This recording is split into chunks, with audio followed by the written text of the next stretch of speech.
Hey, what's up, everybody? I'm Danielle, and today I'm going to be talking a little bit about why blue belts quit. So, it's very well known in the Jiu Jitsu community that when somebody gets their blue belt, oftentimes they vaporize. You never see them again, they're gone.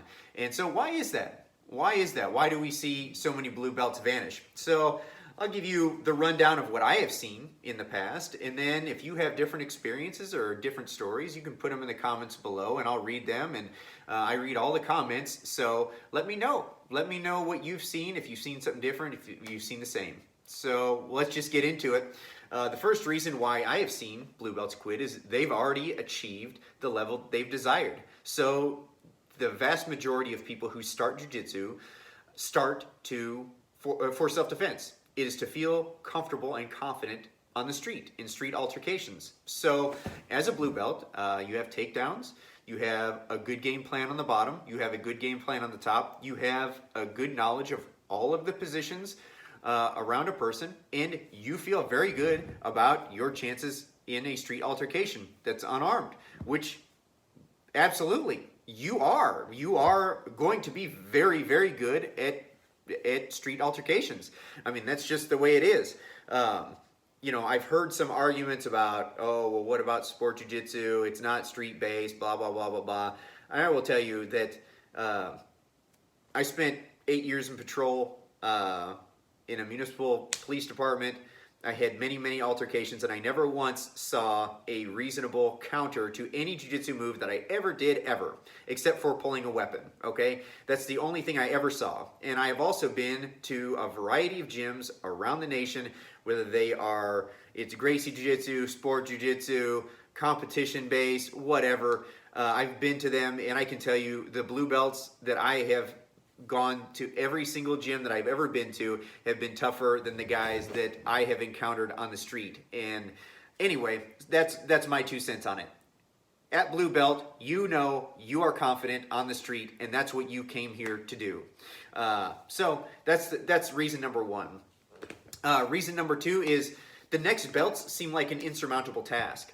So depending on your school, your instructor, how often you go, your natural abilities, wrestling background, all of these things, most people get a blue belt between 2 and 6 years. It's going to be somewhere in there, okay? So let's just say that you're at the upper end of that, okay? So you have 5 years in. You have 5 years in and you just made blue belt. Now you're looking at purple, 5 more years for purple, 5 more years for brown, 5 more years for black. And you're like, man, there's no way I can spend 15 more years in this lifestyle doing this.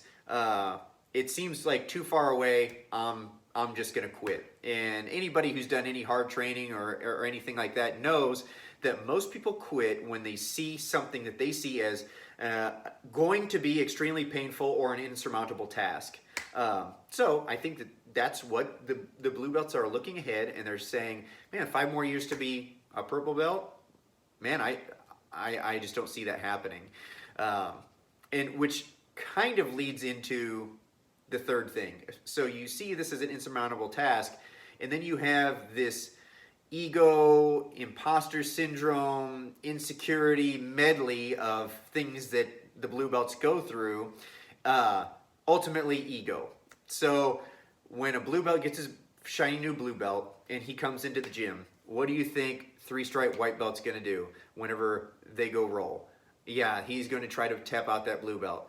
And the other blue belts have probably been blue belts for a while. So let's say I have this guy, he just made blue belt, he's got 3 years in, and he's rolling with a guy who's also a blue belt of the same rank, and it took him 6 years to get his blue belt, and he's 3 years into that blue belt. So they're both blue belts, but one guy's got 9 years experience, one guy's got 3 years experience. How do you think that's going to shake out? Typically the 9-year guy is gonna go through him. So the 3-year guy is going to be looking and saying, am I actually a blue belt? Does my professor actually know what he's talking about? Am I an imposter?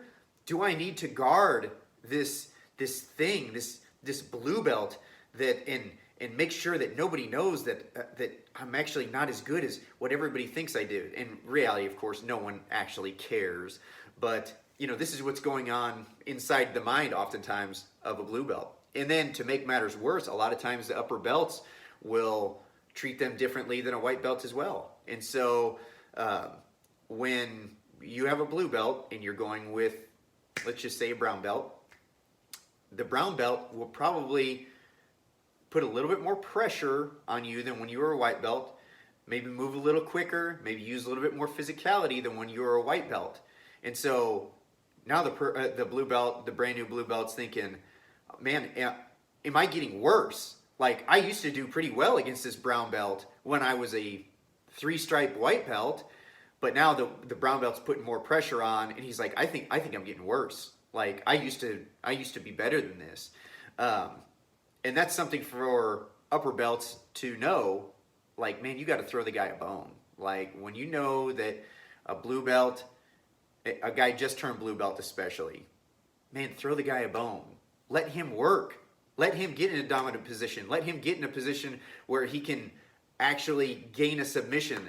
Okay, don't just keep smashing and, you know, hitting some fancy moves on the guy and making him feel terrible. I mean, that's not good for our blue belts. That's not good to bring them up.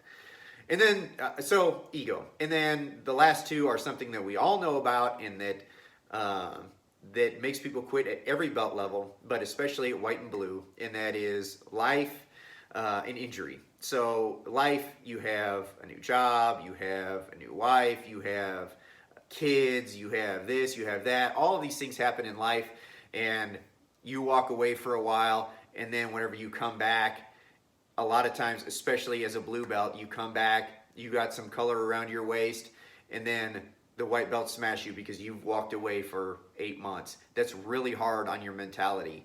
And then injuries are the same kind of thing. I myself have walked away from jiu-jitsu a couple of times due to injury and due to life.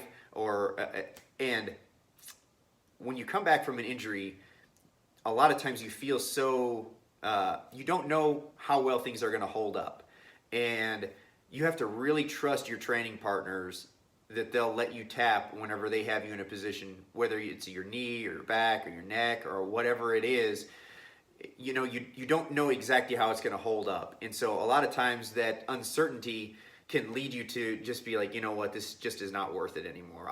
It's not worth risking an injury.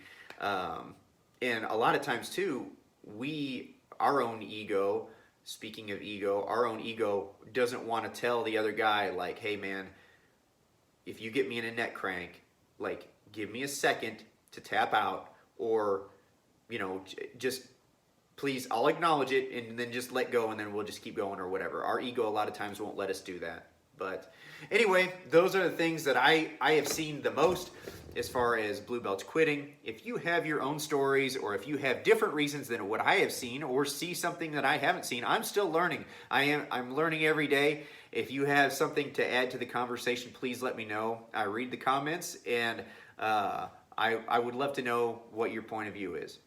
But anyway, I think that's all I got for today. You guys have a good day. Hard work, work. I get off the rock, I move on down. Hard work, work. Got to go, make the call.